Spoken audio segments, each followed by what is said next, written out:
Welcome back to the Moms Like Me podcast powered by Support Now. I am thrilled to be able to have the amazing Abigail Johnston to the podcast today. Abigail is, in my opinion, kind of the living testimony of what it's like to be a fighter. And her story is quite incredible. She lives with stage 4 metastatic breast cancer that she discovered while she was breastfeeding one of her children. So, Abigail, my goal today is to learn more about your story. I think there's so much inspiration that others might find in fighting a cancer diagnosis, and to also teach people about what it's like to have to advocate for yourself and to also cherish the life that you have as it is and not necessarily as you wish it would be. So, Abigail, welcome. Thank you. And thank you so much for having me. I do have to say that I was tandem breastfeeding, actually, breastfeeding both of my children when I was diagnosed. Even more amazing. By the way, like that in and of itself is so impressive. Forget a crazy diagnosis. I mean, that is unbelievable. Thank you for calling that out. Well, one of the things that we went through trying to get pregnant was we went through a lot of fertility treatments. And I think a lot of people, when one part of their body isn't working the way that it's supposed to, when another part of your body does, it's cause for celebration, right? So, I wasn't able to get pregnant without pharmaceutical assistance. And so then when I had an overabundance of milk, we were super excited and actually donated about 25,000 ounces of producing milk to other people while I was able to breastfeed. And somewhat ironic, foreshadowing, whatever you want to call it, some of the first milk that I donated went to someone who was diagnosed with breast cancer while she was pregnant, meaning that she gave birth and then was immediately wheeled down to the chemo suite to start getting chemo.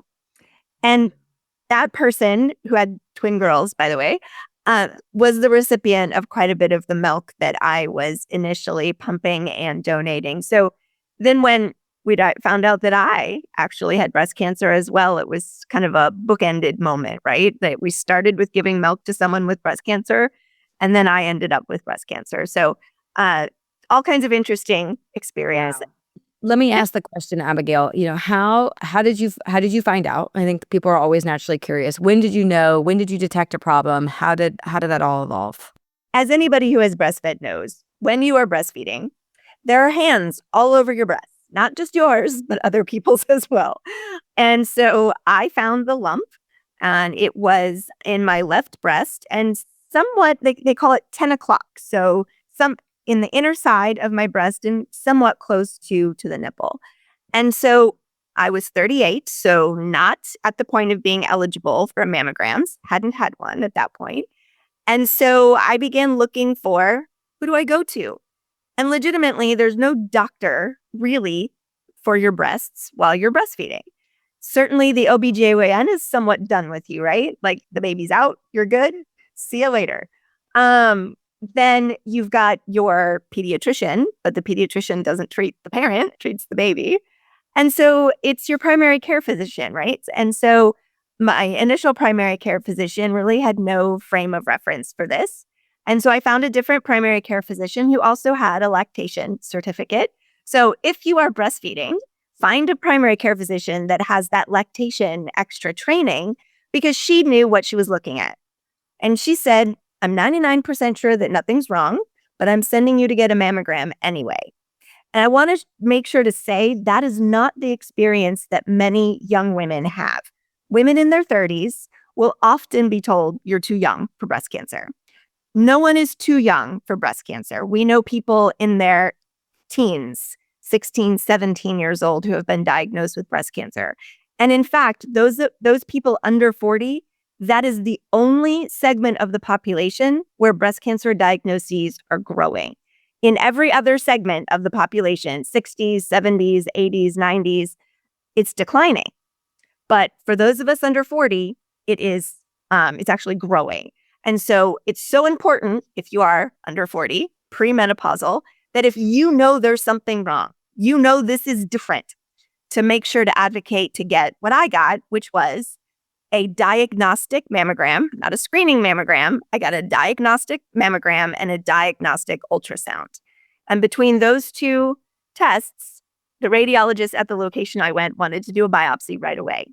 Now, my primary care physician had told me to go elsewhere for that biopsy, and so I followed instructions. Got the diagnosis. Initially, they thought I was stage 2. So I had a lumpectomy, and I began chemotherapy. It was in the middle of chemotherapy that they tested my tumor markers. Tumor markers are just proteins that run around in your blood. Some, if they're elevated, can indicate the presence of cancer. And mine were pretty high, in the hundreds when they're supposed to be in the 20s, right? So got myself some more testing. And then we discovered in June of 2017 that I'd actually been stage 4 from the beginning, because every single bone in my body had multiple cancer lesions, from the tips of my toes to the top of my head. So I think the natural follow-up question that so many people wonder is, did you ever feel anything? Did you ever have any sense that something was off? And obviously it's so hard because you're having babies. And so perhaps it's hard to distinguish between what is exhaustion and recovery from having children. And it sounds like also the drugs and the surgeries it requires to get pregnant. So what did you feel throughout, I guess, the years that this was living in your body? So I had leg pain and back pain, but what pregnant person doesn't have leg pain and back pain, right? So even when we were in the rooms talking to the radiologist, talking to the radiation oncologist, talking to the medical oncologist, I never brought up that I had a pain in my back and I had pain in my leg, my right leg. And so it was surprising, but almost not surprising when we did the bone scan and realized there was actually much larger cancer lesions in my leg and in my back than there ever was in my breast. In fact, the lesion in my right femur was almost 5 centimeters, whereas the one in my breast got right over 2 centimeters.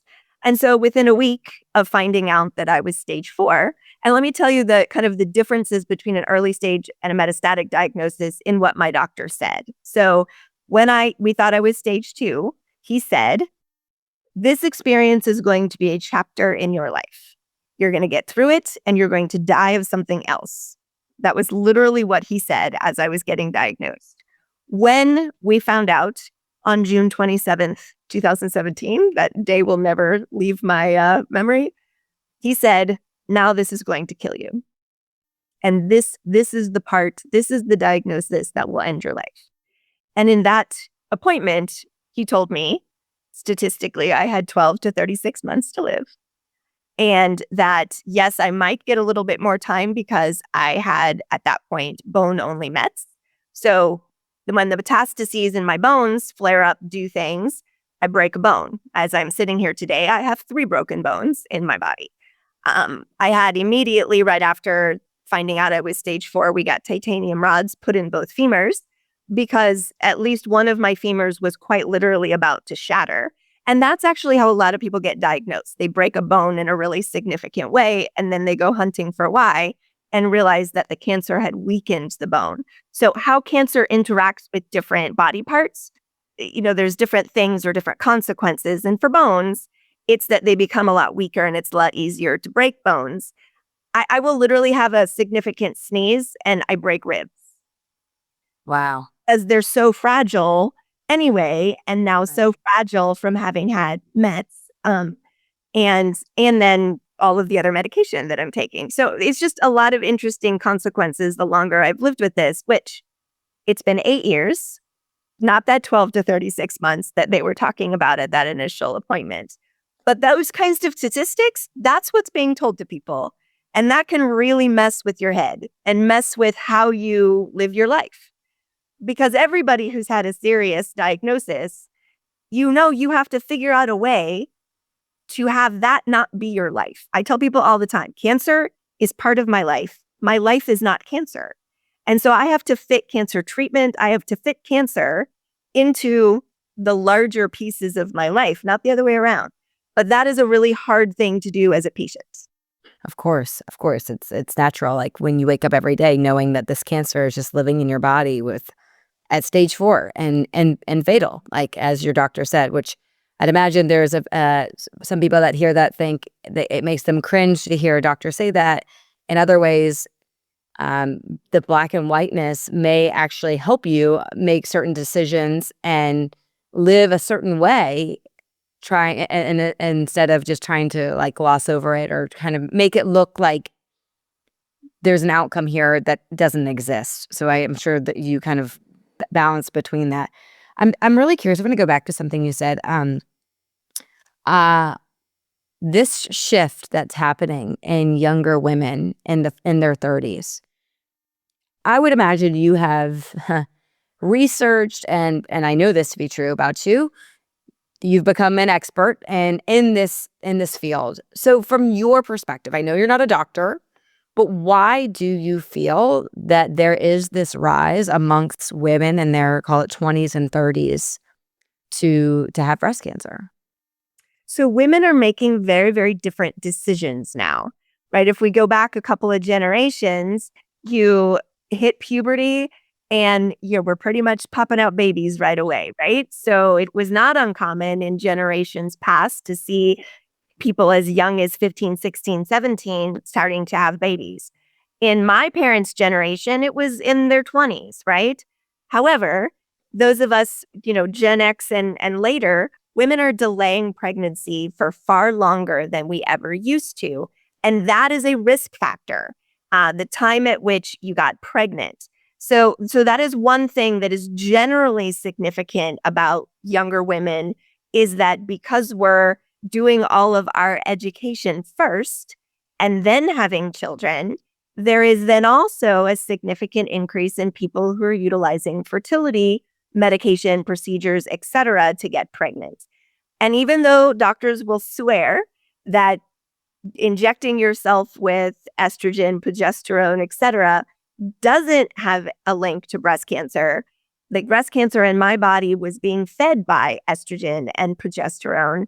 And so I don't think that we really can divorce that idea from I was injecting myself with the very hormones that make my cancer grow. So that, I think, from my perspective, is part of this where we're seeing younger women having breast cancer. And it's because the protective factors of pregnancy early on, of even when our periods begin, that number or that age is getting later. So the later you begin getting your period, that actually is also a predictive risk for breast cancer. We know that getting pregnant in the first year after, getting diagnosed with cancer in the first year after having a baby. So in that postpartum section, that is actually when the cancer is the most aggressive. And so for someone like me, diagnosed while breastfeeding, I fit that postpartum breast cancer category. And so there's actually a really cool study going on right now that is looking at giving ibuprofen in that first year postpartum, if that will affect by lowering inflammation, right? That might provide a protective factor for women in that first year, because if you're diagnosed postpartum, you typically have the least life expectancy. The cancer is the most aggressive, and it typically has more mutations. Very interesting, right? So we don't know all of these things, but there are a variety of things that protected women in previous generations that those of us living now and having babies now, our lifestyles are just not the same. So I think that's a pretty big part of it. We're also seeing more and more genetic mutations, and I think that's also part of the equation. I have a germline genetic predisposition for cancer that I did not know about until my diagnosis. It is interesting. Like, I went to I did my annual recently, and my doctor, my OBGYN recommended, I'm under 40, and she said, I'm starting to, we're all hearing about this rise in breast cancer in women under the age of 40, and I would recommend that you just get a mammogram. And she's like, I have no reason to believe there's anything wrong. And it would make me feel better if all of my patients just are proactive around this. So I do think you got diagnosed in 2017. I would say, even from what I can see in the news and social media, word is quickly getting out around being more proactive if you are in your 30s, especially in your baby make. If you're trying to be a mom and all of that, there's no harm in getting this done and just seeing, because to your point, you catch it earlier, your outcomes can be much better. And they don't have to be as severe. It can be, as your doctor said, a chapter. Yes. I'd also like to go back to, it's amazing. I mean, they told you 12 months, and here we are in 2025. What do you attribute your longevity and your quality of life to? Like, what were the decisions you made to allow yourself to live and to watch your children grow, and while this cancer grows inside of you? So primarily, I attribute that to being the most stubborn person alive. That when somebody says something, I am not predisposed to simply following what is being said. I Someone has said, and I will verify it from every which way I can verify it. No, I have caught 42 medical mistakes in my treatment since 2017. The very first one was I was already stage 4 and they didn't do a scan to verify my diagnosis. And so I honestly attribute the fact that I've been able to live far longer than any statistic I have been given is because I never take no for an answer, that I ask every question that I need to ask. And I have sought out and consult with all the big brains, all the experts that I can find.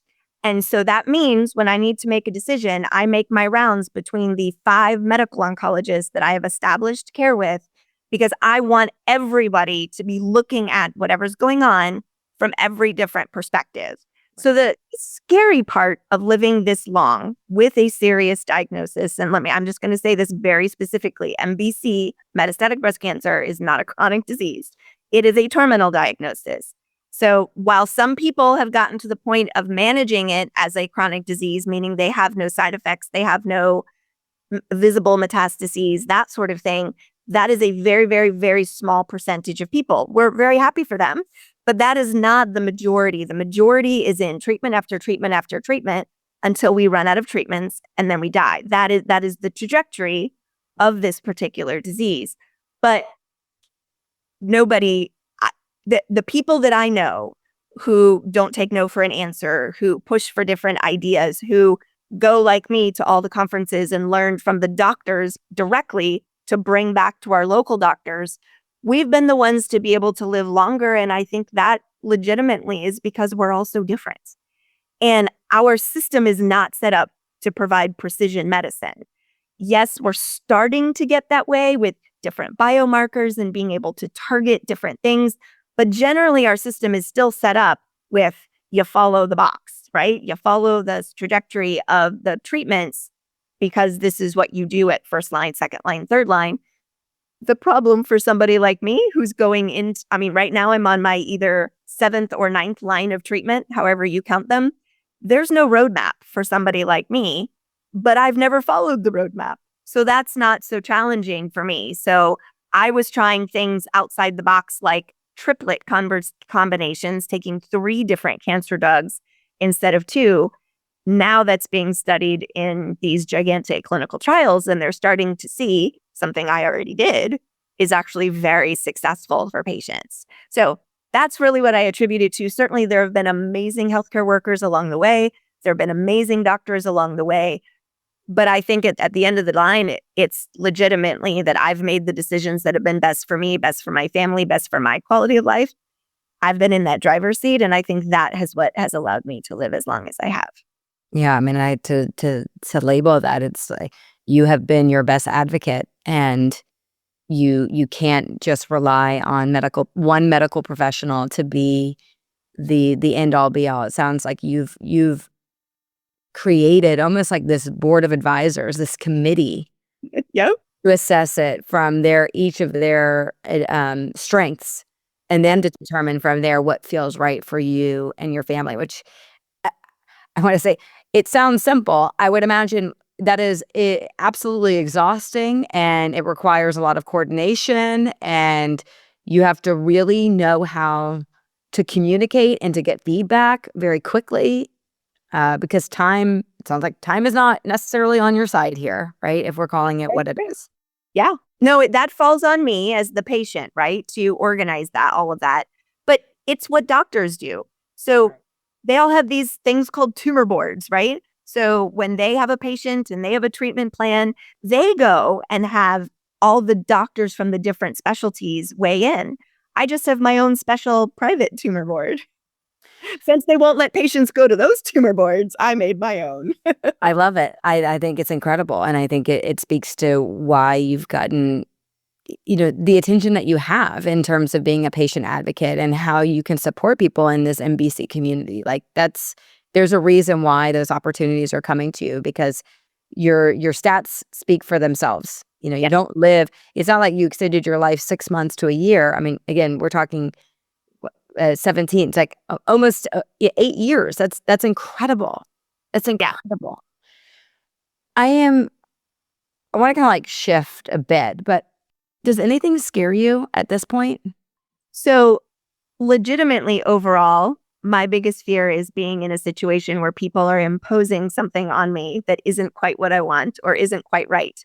So I do a lot of legwork to make sure that I understand so that I can make the best decision. But as a patient, we are bombarded with questions and decisions where we don't always have the information. And that happened at the very beginning, right? We had to make like, I don't know, 50 decisions about my care in a very short period of time with very little pieces of information. I have worked very hard over the last 8 years to never be put in that position again so that I understand the backstory. I understand the pros and cons. I talk to enough people to where I can make an informed decision. But at the beginning, all those informed consents that I was signing, and I use air quotes around that because I wasn't informed. I never had enough information. And I don't know that anybody does at the very beginning because it's jargon, everybody's going so fast.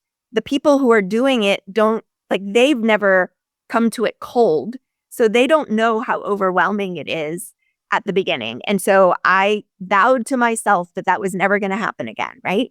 I was going to be able to get educated enough and gather enough information to know that I'm making informed decisions. So that's kind of the big thing, right? And to me, I tell all of my care team, I am taking the responsibility of the decision. It's not your responsibility. It's my responsibility. So to me, that takes pressure off of them. They don't always think that way, but it does. Right. And I think on the other end, if we're thinking about end of life, the thing that scares me is that it's going to happen in a way that is going to be very, very traumatic for my family. And so I know this is coming for me. I have made my peace with that to a certain extent. Planned as much as I can for the hospice piece of things. But, I'm talking to my palliative doctor. I'm talking to my team about, how we're organizing things or how we're doing things so that it's not so traumatic for my kids. Shortly after I was diagnosed, I went down this rabbit trail of finding as many people as I possibly could who had lost a parent to cancer. So I probably talked to over 100 people. And these were all ages, all races, all different cancers, all different countries, etc. And the one thing that every single person told me in one way or another was that they wished that their parent with cancer had told them more about the experience. Because pre-internet, right, they would make up in their heads what they thought things were. Post-internet, they would be Googling things and coming up with things that were not what was going on, but because they weren't ever given the explanation from the parent who was having cancer, the blanks they filled in were far worse than the reality of the situation. And so I've really tried to take that to heart to make sure that not only do they know as much as I know on a developmental level. My boys were 1 and 3 when all this started.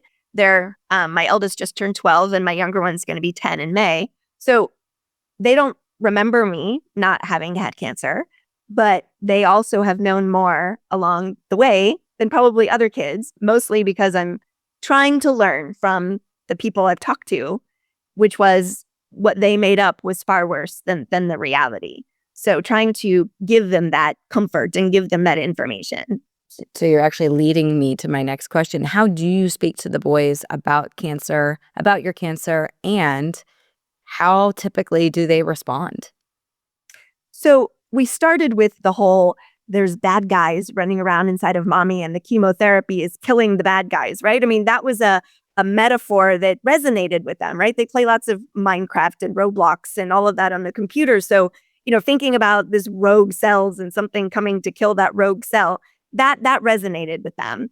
That fighting and battle analogy really breaks down for somebody who's terminal, because what happens at the end? We die, but we haven't lost a battle. We haven't lost the fight. And so we don't use that analogy just because it breaks down. And so, we do still talk about that there's bad cells in mommy's body, right? There are cells that are overproducing. We've gotten a little more granular with my older son, who's finally learned about cell division and biology and stuff. So, we talk about the cell got out of control, that the brakes came off and it's growing out of control. And that way we need medication to turn it off. So we talk about that. And so that, to a certain extent, my if I have a surgery, if I have treatment, that's no longer scary, right? Because that's what mommy does in order for the cancer to be kept under control. We don't typically use the word terminal just because I think that's a lot bigger, a little harder to explain. But we do talk about how good it is for me to get the medication, or how important it is for me to have that surgery, or why I'm going for radiation, because, we need a little more electricity to zap the tumor, that sort of thing. So we try hard to give them as much information as possible. The questions I get are clarifying questions typically. I think the last one, Liam asked me, because I used the word terminal in a conversation, and he's like, terminal? What does that mean? And I said, oh, that just means that it's going to kill me at some point, but not today. So from a coping mechanism, that helps me a lot, right? Like, instead of worrying about and catastrophizing about something that may happen a year from now, we try to come back to what can we do today to have a good time, to connect with one another, to maybe further, take a step further towards a treatment plan or something like that. But the focus being much more on right now, that has helped quite a bit. As we wrap up, I mean, I could talk to you for hours. I think this is just so incredible. And I know you know this. Like, you talk about this all the time, and it's clear, and it's great that you do, because it's so much knowledge. Like, knowledge is power. And think about how much advice you've already given, particularly to young moms that may be quick to neglect symptoms or pain. Like, don't. But as we wrap up, my final question for you is, what are your dreams? What are your hopes? Like, what do you want to do? Like, what does like success look like for you? It's a great question, because the very first thing I thought when they told me that this diagnosis was going to end my life was, I haven't had enough time with my kids. And at that point, they were 1 and 3, or they had just turned 2 and 4. So they were small. And so that core meant I closed my office. I had a law office at the time. By the way, I can totally see how you were an incredible lawyer. Like, this skill set clearly translated to you advocating and I see that. It was very much a lateral, like, take this and move over, which is not everyone's experience, right? I've been able to pivot, and I've been able to find a sense of purpose in that. So I think what we do with our time also is something that can be very rewarding and can redeem some of the struggle. And so, yes, overriding, I want to spend as much time with my kids. And so I prioritize taking them to school, picking them up from school, volunteering at their school. Those are things I prioritize, that I'm in their lives, and I'm in their lives in a very significant way. And then finding purpose and finding meaning with the time that I have, because I was a workaholic. I worked far few hours now, but I'm able to take from my training, from that experience, and shift that into this space. And so I do a lot of legal clinics helping people get disability, unraveling insurance things, estate planning, all of those things where legal issues touch a cancer patient's life. That is something that is not complicated for me. I'm able to give people direction, strategize. Not able to represent people in the same way anymore. I officially retired, so I'm not paying any more dues to the Florida bar. So I can't go in front of a judge anymore right now, but I can practice with people and guide them in how they can navigate some of these very complicated things. And that, again, it gives me that sense of purpose. It gives me a sense of giving back to the community in a meaningful way. And then I run a mentorship program where I'm connecting people one-on-one to walk this path and walk this experience together. Because as much as professional help helps, and it absolutely does, and I tell everybody not to ignore that, there's almost nothing more powerful than to be able to talk to somebody who's walking the same path that you are, who can say, oh yeah, me too. So you don't feel weird and you don't feel like you're the only person struggling in the dark with this side effect or this worry. It's something that other people do as well. So that sense of connection and that sense of not being alone, that is something that I don't want for anybody living with a serious diagnosis. And so that's why we work to make sure they're not alone.